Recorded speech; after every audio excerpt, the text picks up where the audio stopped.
প্রতি এমন কেউই এমন কারোর সাথে আমার কোনো কিছু হয় নাই। আমি সব জায়গায় অনেক জায়গায় গেছি আমার স্বামীর খোঁজের জন্য, সবাই আমাকে সহযোগিতা করতে চাইছে, কিন্তু ব্যতিক্রম আমি তার কোনো খোঁজ পাইতেছি না। আমার সবাই এতটুক মানে সবাই বোনের চোখে, মানে ছোটো বোনের চোখে, যার ছোটো তার ছোটো বোনের চোখে দেখছে, যার বড় বড় বোনের চোখে দেখছে। আমি সবার কাছে এতটুকু চাই, সবাই আমার একটু সহযোগিতা করো না। না ভাইয়া, আমি মানে রাত্রে আমার একটা ছেলে আছে, ছেলেকে নিয়ে বাহিরে মানে মার্কেটের মধ্যে ফুডে ব্যবসা করতে চেয়েছিলাম।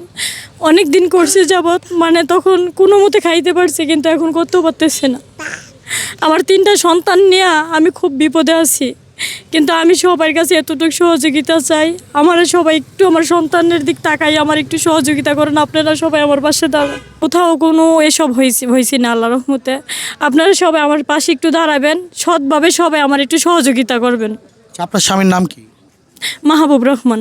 আচ্ছা, মাহবুব রহমান, তিনি যে সাগর পথে আপনি বললেন সাগর পথে গিয়েছিল, আসলে মানে তা আপনার কি এতগুলো টাকা খরচ করে আপনার স্বামীকে কেন প্রবাসে পাঠাতে হবে? সে তার এক বন্ধু গেছে, তার বন্ধুর ইয়াতে সে মানে ওখানে জমা দিছে যে যেহেতু ওইখানে গেলে একটা লাইফের একটা ইয়ে আছে, যে আমার একটা ছেলে সন্তান আছে, 2টা মেয়ে সন্তান, তখন একটা মেয়ে সন্তান ছিল, আর যে আমাদের একটা লাইফের একটা ইয়ে আছে, ছেলেরে নিয়ে গেলে পরে লাইফ সেটেল হয়ে যাবে, এই কারণে সে বাড়িঘর বিক্রি করে যাইতে চাইছে।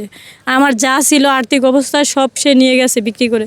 সে তো গেছে, এখন আমি একদম পথে নিঃস্ব হয়ে গেছি বাড়িঘর বিক্রি করে।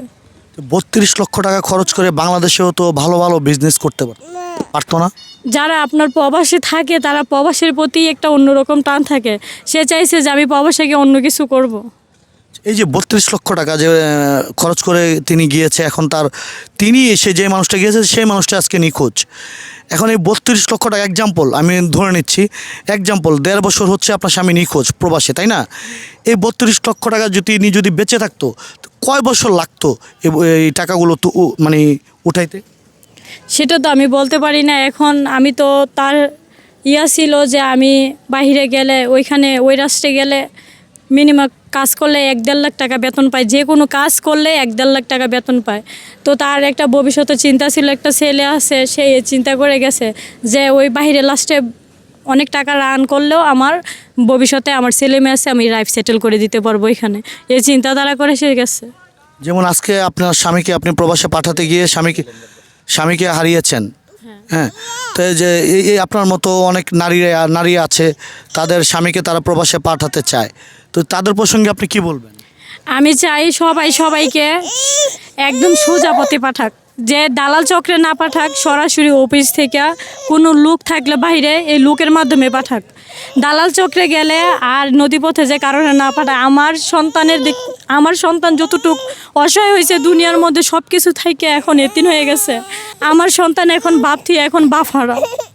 আমার 3টা সন্তান এখন এতিম হয়ে গেছে এই পথে গিয়া, এই বাহিরের জন্য।